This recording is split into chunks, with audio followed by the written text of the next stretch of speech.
Serial Anupama की कहानी अब एक ऐसा मोड़ लेने वाली है जिसकी कभी किसी ने कल्पना भी नहीं की थी।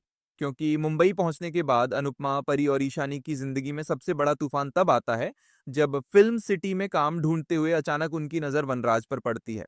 जिंदा वनराज को अपने सामने देखकर अनुपमा के पैरों तले जमीन खिसक जाती है, जबकि परी और ईशानी खुशी से चीख पड़ती है और भागकर वनराज को गले लगा लेती हैं। लेकिन इतने सालों में वनराज की जिंदगी इतनी बदल चुकी है कि वह अपनी ही पोती को पहचान नहीं पाता और चौंक कर पूछता है कि तुम कौन हो। तब परी रोते हुए कहती है कि मैं आपकी पोती परी हूँ और यह आपकी बेटी की बेटी ईशानी है।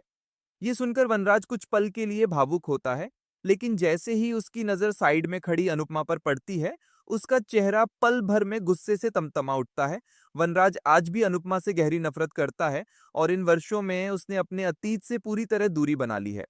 वनराज अब मुंबई में नई पत्नी के साथ एक नया घर, नई जिंदगी और नया संसार बसा चुका है, जहां उसके पुराने परिवार यानी अनुपमा, परी, ईशानी किसी का भी कोई स्थान नहीं है।